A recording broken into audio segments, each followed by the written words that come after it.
నేడు భారతదేశ యువజన దినోత్సవం జరుపుకుంటున్నారు. ఎందుకో తెలుసా? స్వామి వివేకానంద గారి జన్మదినం.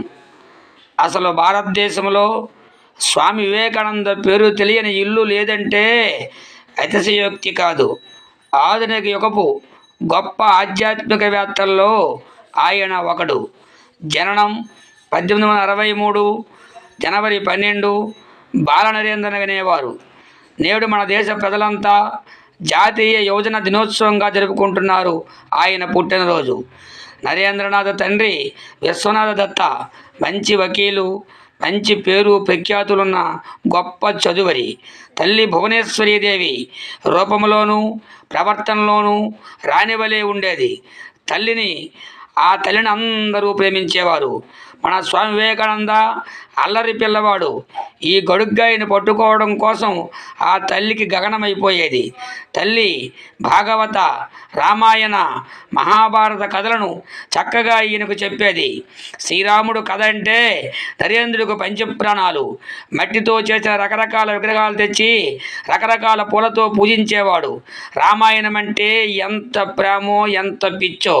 హనుమంతుడు అరటి తోటలో తిరుగుతూ ఉన్నాడని ఎవరో చెబితే, రామనామం జపం చేస్తూ ఉంటాడని ఎవరో చెప్పగా విని ఆ మహావీరుడిని చూడడానికి తరచూ అరటి తోటలకు వెళ్ళి అక్కడే ఉండేవాడు. ఆ హనుమంతుడిని వెతుకుతూ ఆయన కోసం అలా ఉండేవాడు. ఎంతటి భక్తి, ఎంతటి విశ్వాస భావము కల ఆయన. నరేంద్రుడు ధ్యానం అంటే చాలా ఇష్టము. ఒకరిద్దరు స్నేహితులతో పిలుచుకొని సీతారాముల మూర్తికెదురుగానో శివుడికెదురుగానో కూర్చుని ధ్యానం చేస్తూ ఉండేవాడు. ఆయన ధ్యానంలో ఉండగా నాగుపాము వచ్చింది. స్నేహితులు పారిపోయారు. ఈయన ధ్యానంలో ఉన్నాడు. పాము నాకేం తెలియదన్నాడు. దేశమంతా తీర్థయాత్రలు చేస్తూ సాధువులు కానీ హరిదాసులు కానీ పాటలతో పాడుతూ భిక్షగాళ్ళతో కానీ తమ ఇంటికి వస్తే భలే ఆనందపడేవాడు ఈయన. పాఠశాలలో అల్లరి చేసేవాడు. ఈ అల్లరిని మాస్టర్లు చూసి ఆయనకి పిలిచి ఈ పాఠం చెప్పు అన్నారు. వెంటనే ఆ పాఠం మొత్తం చెప్పేశాడు. మాస్టర్ ఆయన తెలివిని చూసి ఆశ్చర్యపోయాడు. తెలివిలోనూ చురుకుతనంలోనూ ఆయనే సాటి.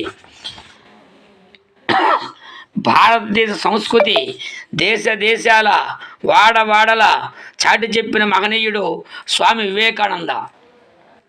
ఆయన the real educations which enables to stand is called as their own legs, called S real education అన్నాడు. అంటే మన కాళ్ళ మీద మనం నిలబడేది విద్య.